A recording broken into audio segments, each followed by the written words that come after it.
John chapter 5.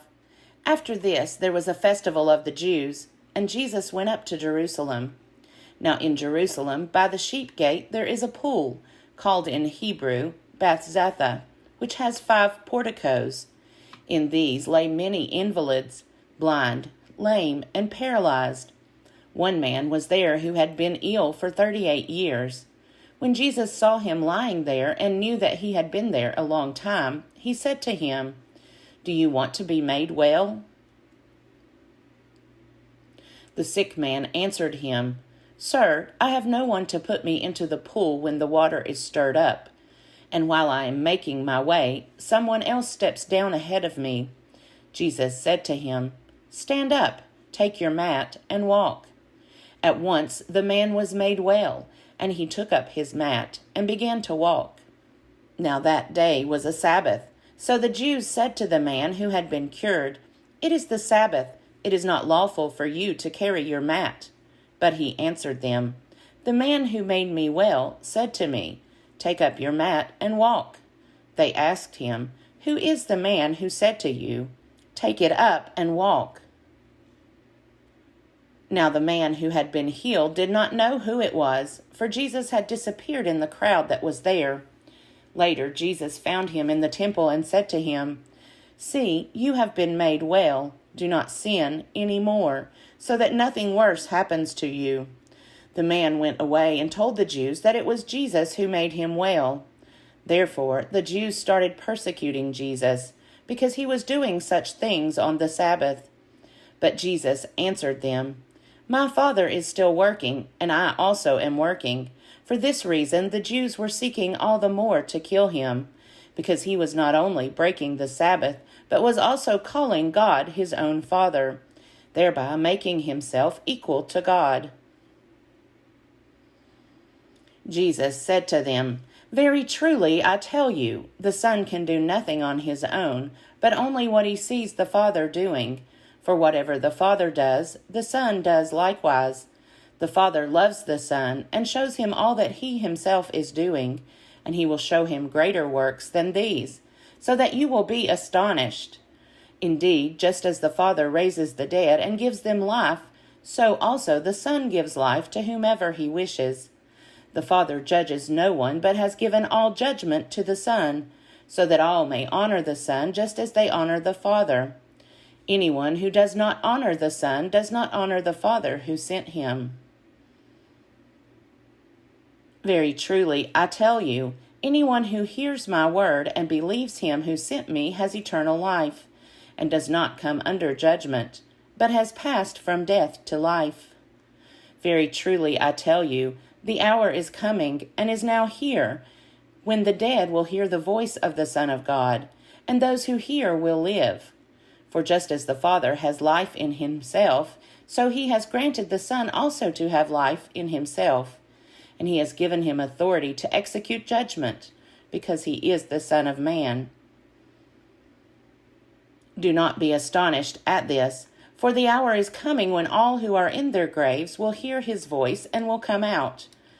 Those who have done good, to the resurrection of life, and those who have done evil, to the resurrection of condemnation. I can do nothing on my own. As I hear, I judge, and my judgment is just, because I seek to do not my own will, but the will of him who sent me. If I testify about myself, my testimony is not true. There is another who testifies on my behalf, and I know that his testimony to me is true. You sent messengers to John, and he testified to the truth. Not that I accept such human testimony, but I say these things so that you may be saved. He was a burning and shining lamp, and you were willing to rejoice for a while in his light. But I have a testimony greater than John's. The works that the Father has given me to complete, the very works that I am doing, testify on my behalf that the Father has sent me, and the Father who sent me has himself testified on my behalf. You have never heard his voice or seen his form, and you do not have his word abiding in you, because you do not believe him who he has sent. You search the Scriptures because you think that in them you have eternal life, and it is they that testify on thy behalf. Yet you refuse to come to me to have life. I do not accept glory from human beings, but I know that you do not have the love of God in you. I have come in my Father's name, and you do not accept me. If another comes in his own name, you will accept him. How can you believe when you accept glory from one another and do not seek the glory that comes from the one who alone is God? Do not think that I will accuse you before the Father. Your accuser is Moses, on whom you have set your hope. If you believed Moses, you would believe me, for he wrote about me. But if you do not believe what he wrote, how will you believe what I say? John chapter 6. After this, Jesus went to the other side of the Sea of Galilee, also called the Sea of Tiberias. A large crowd kept following him, because they saw the signs that he was doing for the sick. Jesus went up the mountain and sat down there with his disciples. Now the Passover, the festival of the Jews, was near. When he looked up and saw a large crowd coming toward him, Jesus said to Philip, "Where are we to buy bread for these people to eat?" He said this to test him, for he himself knew what he was going to do.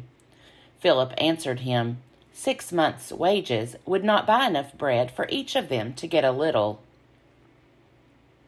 One of his disciples, Andrew, Simon Peter's brother, said to him, "There is a boy here who has 5 barley loaves and 2 fish. But what are they among so many people?" Jesus said, "Make the people sit down." Now there was a great deal of grass in the place, so they sat down, about 5,000 in all. Then Jesus took the loaves, and when he had given thanks, he distributed them to those who were seated, so also the fish, as much as they wanted. When they were satisfied, he told his disciples, "Gather up the fragments left over, so that nothing may be lost."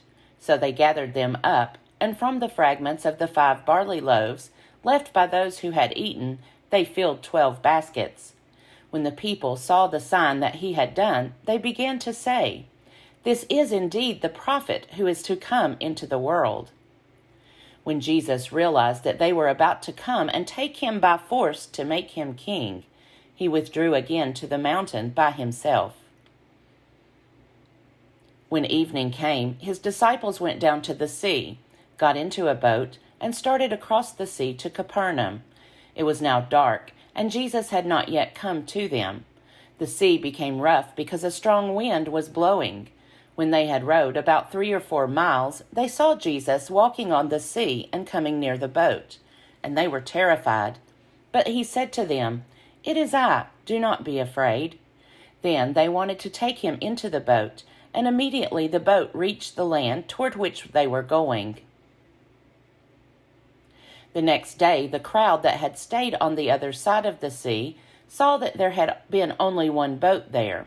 They also saw that Jesus had not got into the boat with his disciples, but that his disciples had gone away alone. Then some boats from Tiberias came near the place where they had eaten the bread after the Lord had given thanks.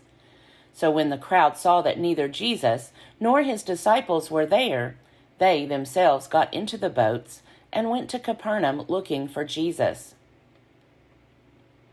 When they found him on the other side of the sea, they said to him, "Rabbi, when did you come here?"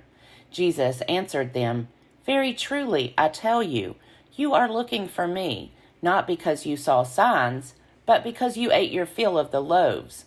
Do not work for the food that perishes, but for the food that endures for eternal life, which the Son of Man will give you. For it is on him that God the Father has set his seal." Then they said to him, "What must we do to perform the works of God?"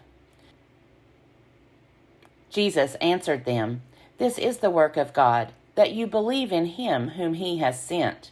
So they said to him, "What sign are you going to give us then, so that we may see it and believe you? What work are you performing? Our ancestors ate the manna in the wilderness, as it is written, 'He gave them bread from heaven to eat.'" Then Jesus said to them, "Very truly I tell you, it was not Moses who gave you the bread from heaven, but it is my Father who gives you the true bread from heaven. For the bread of God is that which comes down from heaven and gives life to the world." They said to him, "Sir, give us this bread always." Jesus said to them, "I am the bread of life. Whoever comes to me will never be hungry, and whoever believes in me will never be thirsty. But I said to you that you have seen me and yet do not believe. Everything that the Father gives me will come to me, and anyone who comes to me I will never drive away. For I have come down from heaven, not to do my own will, but the will of him who sent me. And this is the will of him who sent me, that I should lose nothing of all that he has given me, but raise it up on the last day. This is indeed the will of my Father, that all who see the Son and believe in him may have eternal life, and I will raise them up on the last day." Then the Jews began to complain about him because he said, "I am the bread of heaven that came down from heaven." They were saying, "Is not this Jesus, the son of Joseph, whose father and mother we know? How can he now say, 'I have come down from heaven'?" Jesus answered them, "Do not complain among yourselves. No one can come to me unless drawn by the Father who sent me, and I will raise that person up on the last day. It is written in the prophets, 'And they shall all be taught by God.' Everyone who has heard and learned from the Father comes to me.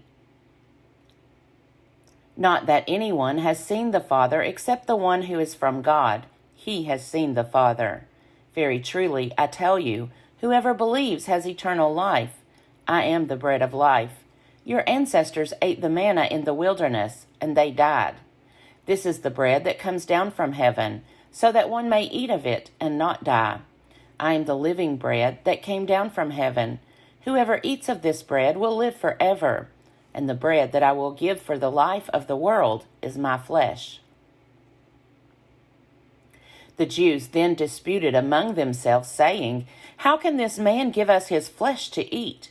So Jesus said to them, "Very truly, I tell you, unless you eat the flesh of the Son of Man and drink his blood, you have no life in you. Those who eat my flesh and drink my blood have eternal life, and I will raise them up on the last day. For my flesh is true food, and my blood is true drink. Those who eat my flesh and drink my blood abide in me, and I in them. Just as the living Father sent me, and I live because of the Father, so whoever eats me will live because of me. This is the bread that came down from heaven, not like that which your ancestors ate, and they died. But the one who eats this bread will live forever." He said these things while he was teaching in the synagogue at Capernaum. When many of his disciples heard it, they said, "This teaching is difficult. Who can accept it?"